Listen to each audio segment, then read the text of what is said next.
trace of pleasure. At ang reyna ay si Maita! Hindi ko kailangan ng pera mo! Traidor ka talaga! Yan ang suot ni Lavida ng manalo sa Ito yung 10,000 kaso na napanalunan ni Maita. Alam mo, pinaghirapan niya yan talaga eh. Kuwawa nga si Maita eh. Kasi isa lang naman ang pangarap niya.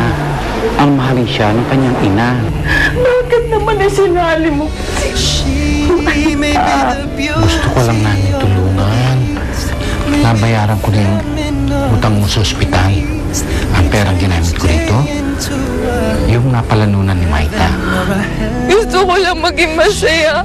Wala naman akong kasalanan. Hindi ako masamang tao. Bakit hindi nila ibigay sa akin yun? Marami ibang malungkot. Hindi lang ikaw. Pero kaya yung sinabi ko, whatever your problem is, wala pa sa mga.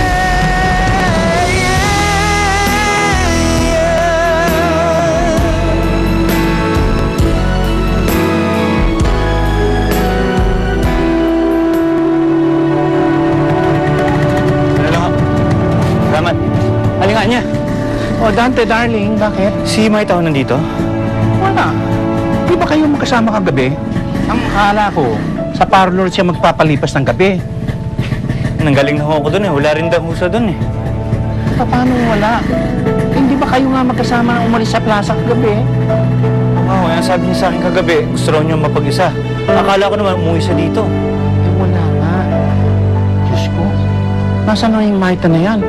Baka naman kung mapapano babaeng yan.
Dante, relax ka lang. Saka na natin i-report sa pulis. Oo naman. Tsaka malay mo, gusto lang magpalipas ni Maita na nag-iisa. Ay, basta mabalitaan na lang kita pag meron akong balita. Aloka naman to si Dante. Oo, ikaw mag-react. Alerky! Pero nasaan ano na Maita mo? Yun na nga ang $1 million question. Nasaan na si Maita? Ubus na nga ang aking load eh. Wala na rin akong load. Kahit nga yung mga baklado sa kabilang baryo na text ko na, hindi ko sumasagot sa akin. Wala nakakakita sa akin. Maita, nasaan ka na ba? Ay, Si Maita. ay na. Alam niyo ba kung nasaan siya? Na. Kailangan ko na kasing makuha yung gown na pinahiram ko sa kanya. Galit na galit na si Mami, hinahanap niya yung gown. Nakuti, get a number, haba ng pila. Hindi lang kasi ikaw naghahanap sa kanya eh, pati kami. Oo. Pero alam mo, simula nung mga eksena kagabi, kasama ng nanay niya, talagang hindi na namin sila makita kahit saan. Kasama ang mahiwaga mong gown. Hello, Ino. Nawawala yung gown ko. Gusto ko igawa mo uli ako. Yung parehong-pareho. Yes, no, make it two para may spare. Ino, tatawagan kita ulit. Bye. Manong, itabi mo ang kotse ngayon din.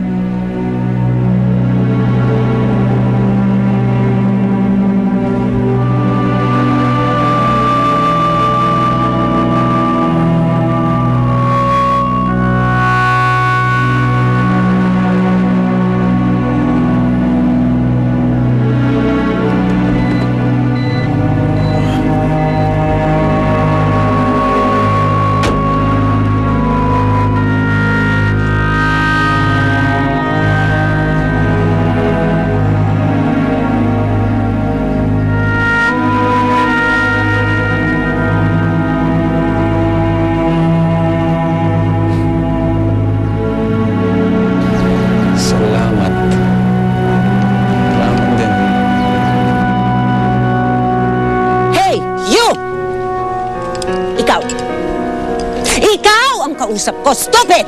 Paano mo nasuot yung gown ko, ha? Bakit mo ninakaw yan? Saan mo nanakaw yan? Teka lang, oh. Gown niyo to. Teka lang.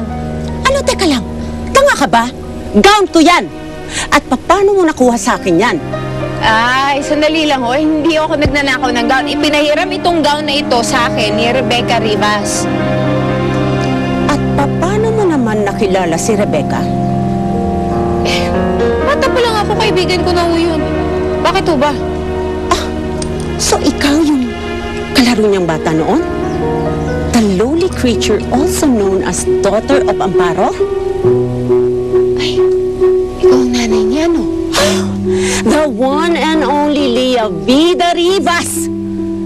Binibining Isla Pilipinas title holder. Sa inyo pala itong gown na to, pasensya na ho. Salamat na rin. Lalabang ko na lang ho, ibabalik ko na lang kay Rebecca. Ha? Mauna na ho. Ano? Ganun lang yon? Hoy! Hoy! Halika dito! Pagbabayar! Halika dito! Batang hampas lupa!